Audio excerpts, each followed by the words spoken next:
വൈറലായിരിക്കുന്ന ഒരു വീഡിയോ ഉണ്ട്. മുഖ്യമന്ത്രി പ്രസ് മീറ്റിൽ ഒരു ചാനലിന്റെ പേരെടുത്ത് യോജിച്ച് ചിരിക്കുന്നുണ്ടായിരുന്നു. ആ ചിരിയുടെ അർത്ഥം എന്താണെന്ന് മനസ്സിലായില്ല. അല്ല, അതിപ്പോ ഈ ഇന്ന് കണ്ടില്ല, ഒരു കുട്ടി കരഞ്ഞു നിൽക്കുമ്പോ ആ കുട്ടി ബസ് നീങ്ങുമ്പോൾ ഒരു ഉത്കണ്ഠയിലാണല്ലോ. എനിക്ക് തോന്നുന്നു കേരളത്തിൽ പുറത്തുനിന്ന് ഒരാളാണത് ഇത് നേരത്തെ തന്നെ ഡീകൺസ്ട്രക്ട് ചെയ്ത്. അപ്പൊ ഇപ്പോഴത്തെ അതെ, അദ്ദേഹമാണ് അത് പെട്ടെന്ന് അപനിർമ്മിച്ചത്. ഇങ്ങനെയല്ല, ഒരു ഫേക്കാണ് എന്ന് കണ്ടെത്തിയത്. അപ്പൊ ഇത് തന്നെയാണ് സാധാരണ ഇത് സംഭവിച്ചുകൊണ്ടിരിക്കുന്നത്. ഇപ്പൊ 1-2 ആളുകൾ, ഇപ്പൊ ഞങ്ങൾ ഇന്നലെ പറഞ്ഞല്ലോ, 18ാം പടി എന്നുള്ളത് ഒരു ആചാരപ്രകാരമുള്ള നിർമ്മിതിയാണ്. അത് ആ രൂപത്തിൽ അത്രയും പേര് കയറാൻ കഴിയുള്ളൂ. അപ്പൊ യഥാർത്ഥ ഭക്തനാണ്. ഇപ്പൊ ഇന്നലെ എന്നെ ഒരാൾ വിളിച്ചു, ചോദിച്ചാൽ എങ്ങനെയുണ്ട്, കുറച്ച് തിരക്കൊക്കെ ഉണ്ട്, ബുദ്ധിമുട്ടായോ? പുള്ളി പറഞ്ഞ, അല്ല, ഈ ബുദ്ധിമുട്ട് കൂടി സഹിക്കലാണല്ലോ. അപ്പൊ എനിക്ക് കുറച്ചുകൂടി ബുദ്ധിമുട്ട് സഹിച്ചേ അയ്യപ്പനെ കാണാൻ കഴിയുള്ളൂ എന്ന് കണ്ടാൽ അതല്ലേ. പണ്ടൊക്കെ ആണെങ്കിൽ ഈ കല്ലും മുള്ളും നിറഞ്ഞ പാതയിലൂടെ നടന്നതാണ്. അപ്പൊ ഒരു ദിവസം വൈകുമ്പോഴേക്കും ഒരാള് ചാനലിൽ പറയാണ്, അയ്യോ ഞാൻ ഇവിടെ വെച്ച് മാല ഊരാണ്. അപ്പൊ എന്ത് വൃതായിരിക്കും അത്? അതെല്ലാം ഇതിനു വേണ്ടി ഉണ്ടാക്കുന്നതാണെന്ന് ഒറ്റ അടിക്ക് അറിയണം. കല്ലും മുള്ളും കാലിക്ക് മെത്തൈ. അതെ, കാലിക്ക് മെത്തൈ എന്ന് പറഞ്ഞിട്ടാണ്. അപ്പൊ അവര് കാണുന്ന എത്ര കടുപ്പാണോ അത്രയും കടുപ്പെന്നുള്ളത് അയ്യപ്പനെ കാണുന്നതിന് വേണ്ടി അത്രയും കടുപ്പം തനിക്ക് പറഞ്ഞിട്ടുണ്ട് എന്നാണ് യഥാർത്ഥ ഭക്തൻ വിശ്വസിക്കുന്നത് എന്നാണ് അദ്ദേഹം പറഞ്ഞത്.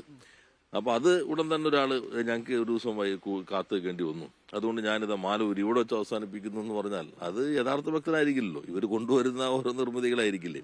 അപ്പൊ ശരിക്കിപ്പോ അവിടെ ആള് കൂടുമ്പോ സ്വാഭാവികമായിട്ടും താഴെ തിരക്ക് കൂടുമല്ലോ.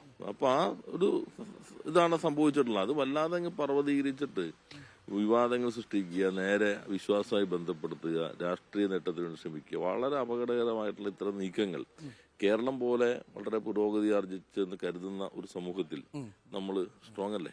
സ്ട്രോങ് ആണ്, പക്ഷെ മീഡിയവുമാണ്. അതെ. അപ്പൊ അങ്ങനെ ഒരു സമൂഹത്തിൽ നമ്മൾ പ്രതീക്ഷിക്കുന്നത്. പക്ഷെ കോൺഗ്രസിന്റെ രാഷ്ട്രീയത്തിന്റെ ഒരു അപജയം നോക്കിക്കോളൂ. അവരുടൻ ഡൽഹിയിലാണല്ലോ. സേവ്, ഞാൻ ഇന്നലെ പറഞ്ഞല്ലോ, ശബരിമല, BJP ഇടപെടണം, അകത്ത് അടിയന്തര പ്രമേയം. അപ്പൊ അതൊരു BJP കോൺഗ്രസ് ധാരണ വളരെ ശക്തമാണ്. അപ്പൊ ഇത് ആർക്കെങ്കിലും തന്നെ നേട്ടം കൊയ്യാൻ കഴിയോ? സുവർണാവസരം ഉണ്ടാക്കാൻ പറ്റുമോ? ഉണ്ടെങ്കിൽ ഇടതുപക്ഷത്തിനെതിരായി മാറണമെങ്കിൽ മാത്രമേ ഇവർക്ക് ഒരു നിർബന്ധമുള്ളൂ. പക്ഷെ പതിവ് പോലെ അധിക സമയം നീണ്ടു നിന്നില്ല. ഇന്നിപ്പോ പത്രങ്ങളുടെ ഫ്രണ്ട് പേജിൽ ഒരൊറ്റ പത്രം മാത്രമേ ഫ്രണ്ട് പേജിൽ ആ വാർത്ത കൊടുക്കുന്നുള്ളൂ. അത് മാതൃഭൂമിയാണ്. ഇന്നലെ മാതൃഭൂമി ആദ്യത്തെ പേജിൽ തന്നെ എഡിറ്റോറിയൽ എഴുതി മിനിസ്റ്റർ. അല്ല, ഞാൻ പറഞ്ഞത് ഒരു നേരത്തെ ബഹുമാനപ്പെട്ട രാജീവ് മിനിസ്റ്റർ പറഞ്ഞതുപോലെ ഒരു തീർത്ഥാടന കേന്ദ്രത്തെ സംരക്ഷിക്കാനുള്ള എല്ലാ ഉത്തരവാദിത്വവും ഗവൺമെന്റ് ഏറ്റെടുക്കുകയാണ്. നമുക്ക് നേരത്തെ നമ്മൾ പറഞ്ഞതുപോലെ 220 കോടി രൂപയാണ് ഈ ചെറിയ കാലം കൊണ്ട് ശബരിമല തീർത്ഥാടനത്തിന്റെ എല്ലാ സൗകര്യങ്ങളും ഒരുക്കാൻ വേണ്ടി ഗവൺമെന്റ് കൊടുത്തത്. അപ്പോൾ സാധാരണ അങ്ങനെ നടത്തുന്ന ശബരിമല തീർത്ഥാടനത്തിൽ ഇപ്പൊ ഇന്നലെ നമ്മൾ പറഞ്ഞതുപോലെ തെലങ്കാനയിലെ തെരഞ്ഞെടുപ്പ് കഴിഞ്ഞു, തമിഴ്നാട്ടിലെ വെള്ളപ്പൊക്കത്തിന്റെ പ്രശ്നം കഴിഞ്ഞു, ധാരാളമായ ആളുകൾ ഒരേ സമയത്ത് ഒരേ സ്ട്രീമിൽ ഒഴുകിയെത്തി തുടങ്ങി. 18ാം പടിയുടെ വീതി കൂട്ടാനാകില്ല, അതിലൊരു വിശ്വാസ പ്രമാണത്തിന്റെ പ്രശ്നമുണ്ട്. കയറാവുന്ന ഒരു മിനിറ്റിൽ കയറാവുന്ന ആളുകളുടെ എണ്ണം കൃത്യമായി നിജപ്പെടുത്തി. അപ്പോൾ ഉണ്ടാകുന്ന ഒരു ബ്ലോക്ക് ഉണ്ടായാൽ അതിനെ മറികടന്ന് ശബരിമലയിലെ തീർത്ഥാടനം ഒരുപോലെ സുഖകരമാക്കാനുള്ള ഉത്തരവാദിത്വം ഭരണകൂടത്തിന്. സർക്കാരിന്റെ ഭരണപക്ഷത്തിന് മാത്രമല്ല, പ്രതിപക്ഷം കൂടി ഉൾപ്പെടുന്നതാണ് ഭരണകൂടം.